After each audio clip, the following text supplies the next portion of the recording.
పల్నాడు జిల్లా చిలకలూరిపేటలో ఘోర రోడ్డు ప్రమాదానికి కారణాన్ని సీసీటీవీ ఫుటేజ్ బయటపెట్టింది. ఓ కారు డ్రైవర్ నిర్లక్ష్యం కారణంగా 5 విద్యార్థులు ప్రాణాలు కోల్పోయారు. హైవేపై ట్రాక్టర్ లోడ్తో వేగంగా వెళ్తున్న కంటైనర్ను ఓ కారు వెంబడిస్తూ వచ్చింది.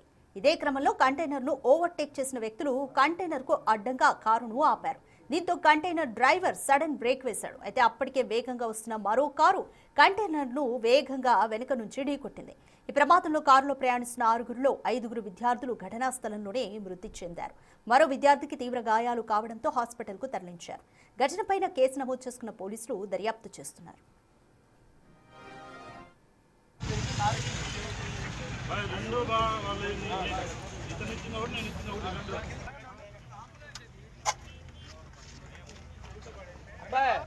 అక్కడ మీరందరూ ఎవరు? మీరు అవతలకి వెళ్ళిపోండి, వెళ్ళిపోండి అవతలకి.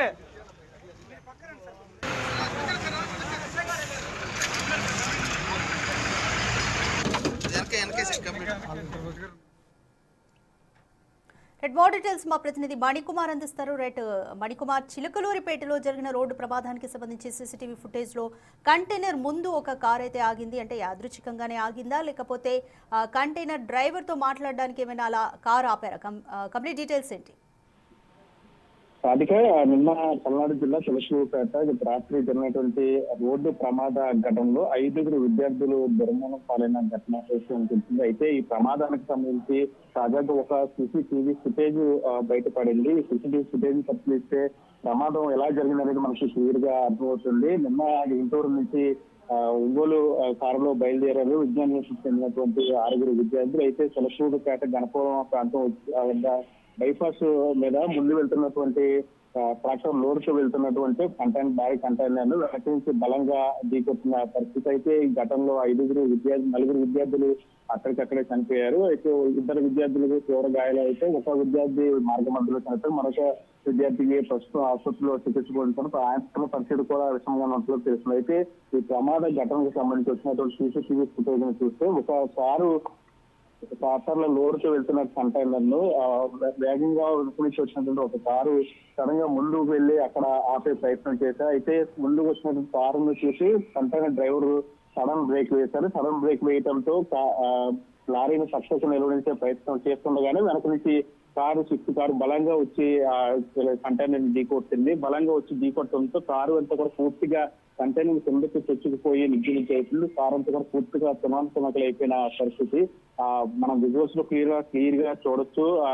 ఏ విధంగా ఘటన జరిగింది అనేది అయితే ఒకసారి మన విజువల్స్ లో కూడా క్లియర్ వచ్చింది. అయితే ఈ కారు ఏదైతే కంటైనర్ ను ఆపడానికి ప్రయత్నించే కారు అవుతుందో అది ఆర్టీఓ అధికారుల కారుగా కూడా అనుమానం వ్యక్తం చేస్తున్నారు. అయితే ఆ కారు ఎందుకు అని నిజంగా ఆర్టీఓ అధికారులు లేదంటే ఎవరైనా కారు ముందుకు వెళ్లి నిర్వహించే ప్రయత్నం చేస్తారో అనేది అయితే తెలియాల్సింది. అయితే ప్రధానంగా చూస్తే మాత్రం అదే ఈ హైవేల మీద వెళ్ళేటప్పుడు ఈ విధంగా కారు ఆపడం అయితే సాధారణంగా ఎక్కడ కూడా జరగదు. కానీ ఈ ఘటనకు సంబంధించి విజువల్స్ చూస్తే కనుక ఒక కారు అతివేగంగా వచ్చి కంటైనర్ ముందు ఆగటం, సడన్ గా ఆ లారీ బ్రేక్ వేయటం, వెనక నుంచి కారు ఢీకొట్టడం ఇదంతా ఒక యాదృచ్ఛికంగా జరిగిపోయిన పరిస్థితి తెలుస్తూ ఉంది. ప్రతి కంటైనర్ సంబంధించి ఆపడానికి ప్రయత్నించిన కారు ఏదైతుందో అది నిజంగా ఆర్టీఓ అధికారులుగా లేదంటే ఎవరైనా యాదృచ్ఛికంగా ఆపడానికి ప్రయత్నించారనైతే పోలీసులు పూర్తి వివరాలు వెల్లడించాల్సి ఉంది. ప్రస్తుతానికైతే ఏదైతే ఘటనలో మృతి చెందినటువంటి 5 విద్యార్థులకు సంబంధించి కుటుంబ సభ్యులకు సమాచారం అందించారు. కుటుంబ సభ్యులు చేరుకున్న చిలకలూరు ప్రభుత్వ ఆసుపత్రిలో సంబంధించినటువంటి మృతదేహాలకు సంబంధించిన పోస్ట్ మార్టం జరుగుతుంది. మరొక విద్యార్థి ప్రాణాపాయ స్థితిలో కూడా ఉన్నట్టు కూడా తెలుస్తోంది. ఘటన మొత్తానికి అయితే పూర్తి వివరాలు అయితే నిజంగా ఆపినటువంటి కారు ఆర్టీఓ అధికారులు అయితే పూర్తిగా కూడా అధికారుల నిర్లక్ష్యం కారణంగానే 5 స్థానాలు దానిలో కలిసిపోయినట్టు కూడా తెలుస్తుంది. దీని మీద ఒక క్లారిటీ అయితే రావాల్సి ఉంది. ప్రస్తుతానికి అయితే పోలీసులు కేసు నమోదు చేసి దర్యాప్తు చేస్తున్న పరిస్థితి కనిపిస్తుంది. రాజు.